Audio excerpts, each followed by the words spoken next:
केही वर्ष अघिसम्म जसको नाम बिना नेपाली राजनीतिको कुनै पनि ठूलो बहस अधुरो हुन्थ्यो, आज ती व्यक्ति अचानक कहाँ हराए? यो प्रश्नले धेरैलाई रातभर सुत्न दिएको छैन। तर आज द नेसन स्पिकको स्टुडियोमा राजेन्द्र बानिया सरले त्यही प्रश्न सिधा डाक्टर भीम रावलको अनुहारमा तेर्स्याइदिए र त्यसपछि जे भयो त्यो नेपाली अन्तर्वार्ताको इतिहासमा सायद कमैले देखेका छन्। कुराकानी सुरु हुँदा सबैलाई लाग्यो यो सामान्य अन्तर्वार्ता हो, तर राजेन्द्र बानिया सरले पहिलो प्रश्नमै त्यस्तो कोण ल्याए जसले स्टुडियोको हावा तुरुन्तै बदलिदियो। किन अचानक हराउनु भयो? यो प्रश्न सामान्य लाग्यो, तर यसभित्र लुकेको तीखो व्यङ्ग्यले भीम रावललाई एक क्षण मौन बनायो। के त्यो मौनता संयोग थियो कि केही थाहा नदिई खोजिएको चुप्पी? दर्शकहरूले यही अनुमान लगाउँदै थिए जब रावलले समय परिवर्तनशील हुन्छ भन्दै आफ्नो जवाब सुरु गरे। तर यो जवाबले प्रश्न झन गहिरो बनायो। यदि समय मात्रै कारण हो भने फेरि किन उनको आवाज देशका ठूला विषयमा फेरि सुनिन थालेका छन्? अनि यहीँबाट कुराकानी नयाँ मोडमा गयो। रावलले आफै स्वीकारे, सत्तामा बस्नेहरूले पद गुमाएपछि पनि आफ्नो हैसियत नगुम्ने डर पाल्ने गर्छन्। यो भनाइ साधारण सुनिन्थ्यो, तर यसको अर्थ धेरै गहिरो थियो। किनभने यदि यो साँचो हो भने प्रश्न उठ्छ कि नेपालका थुप्रै नेताहरू आजसम्म देशको भलाइभन्दा आफ्नो कुर्सी जोगाउने खेलमै अल्झिरहेका छन्? र यदि हो भने यो लोक कहाँसम्म पुगेको छ? यही जिज्ञासा अझै बढ्दै गयो जब बानिया सरले भने, तपाईँ आफै पनि यही व्यवस्थाको हिस्सा हुनुहुन्थ्यो नि डाक्टर साहब। यो वाक्यले स्टुडियोमा सन्नाटा ल्यायो। सबैको आँखा रावलको अनुहारमा गाडियो। के जवाब आउँछ भन्ने उत्सुकता सबैतिर छायो। रावलले यो प्रश्नलाई सतही भन्न खोजे, तर बानिया सरले सजिलै छोड्ने पक्षमा थिएनन्। उनले दोहोऱ्याएर सोधे, यति लामो समयसम्म सत्तामा रहँदा कति पटक आत्मसमीक्षा गर्ने मौका आयो? यही प्रश्नले अनन्त रावललाई एक अनौठो स्वीकारमा पुर्यायो। दीर्घकालसम्म सत्तामा रहँदा आत्मसमीक्षा गर्न साँच्चै कठिन हुँदो रहेछ। यो एक सानो वाक्यले भने ठूलो प्रश्न छोडिदियो।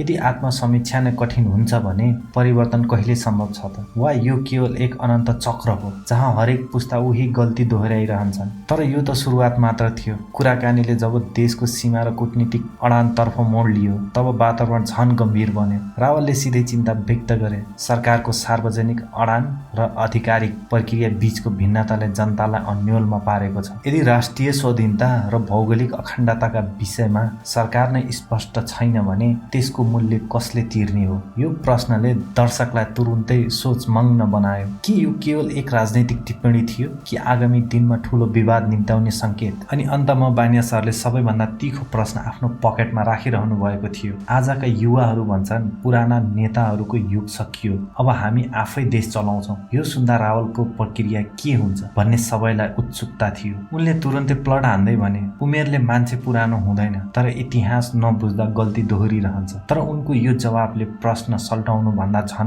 नयाँ जिज्ञासा जन्मायो। के नयाँ भनिने अनुहार साँच्चै फरक हुन् कि तिनीहरू पनि उही पुरानो खेलको नयाँ मुखौटा मात्र हुन्? यो प्रश्नले जवाब अन्तर्वार्तामा पुरा आएन र सायद यही अपूर्णताले नै दर्शकलाई सबैभन्दा बढी सोचमग्न बनायो। यो पुरै संवादमा जुन कुरा सबैभन्दा बढी स्पष्ट भयो त्यो थियो, यहाँ कुनै पनि पक्ष पूर्ण रूपमा सही थिएनन् र कुनै पनि पक्ष पूर्ण रूपमा गलत पनि थिएनन्। एकातिर अनुभवको दाबी थियो, अर्कोतिर परिवर्तनको भोग थियो। एकातिर आत्मसमीक्षाको स्वीकार्य थियो, अर्कोतिर जवाबदेहिताको माग थियो। तर सबैभन्दा ठूलो प्रश्न त्यो थिएन जो सोधियो, सबैभन्दा ठूलो प्रश्न त्यो थियो जो अनुत्तरित रहिगयो। के नेपाली राजनीतिकमा साँच्चै परिवर्तन सम्भव छ कि यो केवल अनुहार साट्ने खेल मात्र हो? यो अन्तर्वार्ताले जति प्रश्न सोध्यो त्योभन्दा बढी प्रश्न छोडिदियो र सायद त्यही यसमा सबैभन्दा ठूलो शक्ति हो। तपाईलाई के लाग्छ? के भीम रावलको जवाब पर्याप्त थियो कि थिएन? कि राजेन्द्र बानिया सरको प्रश्न अझै तीखो हुनुपर्ने थियो? यदि तपाईहरूले त्यो इन्टरभ्यू हेर्नु भएको छैन भने